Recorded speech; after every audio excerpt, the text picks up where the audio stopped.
दिशा में ये एक बड़ा कदम माना जा रहा है। आगे बढ़ते हैं। संसद में इंडो यूएस ट्रेड डील को लेकर रोजाना हंगामा हो रहा है।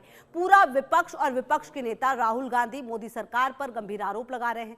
विपक्ष का कहना है कि अमेरिका के साथ अंतरिम द्विपक्षीय व्यापार समझौते में भारत सरकार घाटे में रही और राष्ट्रपति ट्रंप ने ट्रेड डील से अमेरिका को फायदा पहुंचाया। लेकिन जब आप समझौते को बारीक नजर से देखेंगे तो पता चलेगा भारत अमेरिका ट्रेड डील से किसानों को नुकसान नहीं बल्कि बड़ा फायदा होने जा रहा है। यहां हम एक एक करके विस्तार से चर्चा करेंगे। भारत को पहले से ही अमेरिका के साथ कृषि व्यापार में 1.3 अरब डॉलर का अधिशेष प्राप्त है। वर्ष 2024 में भारत ने अमेरिका को 3.4 अरब डॉलर के कृषि उत्पाद निर्यात किए, जबकि आयात 2.1 अरब डॉलर का रहा। यह आंकड़े दर्शाते हैं कि कृषि क्षेत्र में भारत की कुल निर्यात स्थिति मजबूत है। इंडो यूएस ट्रेड डील के तहत इसमें और विस्तार की गुंजाइश है।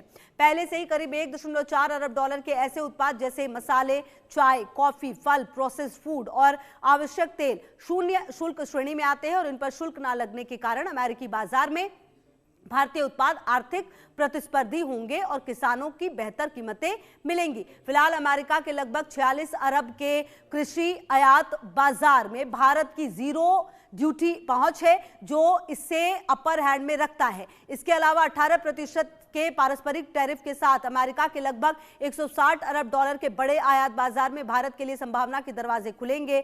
इससे उन कृषि उत्पादों के निर्यात को बढ़ावा मिलेगा जिनसे भारत पहले से ग्लोबल लेवल पर मजबूत स्थिति में है। विशेष रूप से समुद्री उत्पादों के लिए यह समझौता बेहद खास है, क्योंकि समुद्री उत्पादों के 25 अरब डॉलर के अमेरिकी आयात बाजार में भारतीय निर्यातकों को कम शुल्क पर पहुंच मिलेगी, जिससे तटीय इलाकों में आजीविका और निर्यात आधारित आय से बड़ा इजाफा होने की उम्मीद जताई जा रही है। भारतीय समुद्री उत्पाद पहले से ही अमेरिका के कुल समुद्री आयात में 2.45 अरब डॉलर का योगदान दे रहे हैं, जबकि कुल बाजार 24.89 अरब डॉलर का है, जिससे विस्तार की संभावना नजर आ रही है। वही वन उत्पादों का अमेरिका में भारत से आयात 285.5 मिलियन डॉलर का है, जबकि कुल अमेरिकी आयात बाजार 743.9 मिलियन डॉलर का है। और इस मार्केटिंग पर शून्य शुल्क होने के कारण आदिवासी और एग्रो फॉरेस्ट्री आधारित आय को बढ़ावा मिलने की पूरी उम्मीद है। बात करें प्रोसेस्ड फलों, नारियल तेल और नारियल से बने उत्पादों की, तो अमेरिका में उत्पादों की भारी मात्रा में हम निर्यात कर रहे हैं।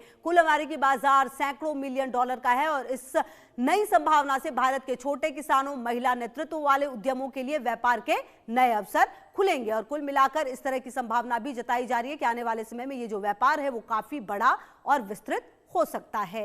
तमाम खबरों पर नजर आप रहिए हमारे साथ, देखते रहिए इंडिया न्यूज।